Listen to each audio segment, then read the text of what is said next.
কোনো এক প্রেমিকের অপ্রকাশিত চিঠি।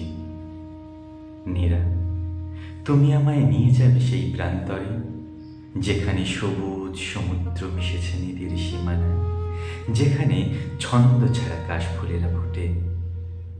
আমি যাব, সমস্ত শরীর দিয়ে অনুভব করব সেই আনন্দকে।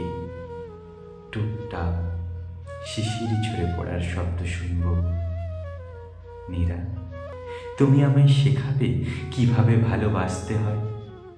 যেন সেদিন হারিয়ে যাওয়ার আগে বনের মধ্যে ছোট্ট সবুজ পদ্ম পুকুরে পদ্মের পাতায় মুক্তার মতো জল দেখেছিলাম। তোমার মনে হতে পারে আমি পাগল হয়ে গেছি। এ আর নতুন কি, আমি তো চির পাগল, যদিও বা তোমারই প্রেমে। নীরা, তুমি কি আমার কথা শুনছো? তুমি তো বনদেবী, আর আমি এক পথ ভোলা পথিক। নীরা, তুমি আমায় নিয়ে যাবে সেই প্রান্তরে, যেখানে বাস্তবের এই কুটিলতা নেই। আকাশ দিয়ে বাড়ির ছাদ বানাবো, আর দিগন্তের দেওয়ালে ঘিরে রাখবো আমাদের ঘরটাকে।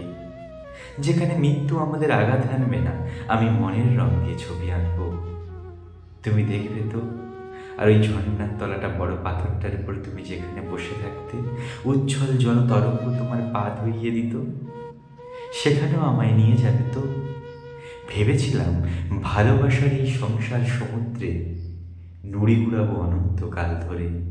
নানা সময় আমাকে পরাস্ত করতে পারবে না। তবু কেন জানি না মনে হয় তুমি আমায় নিয়ে যাবে তো।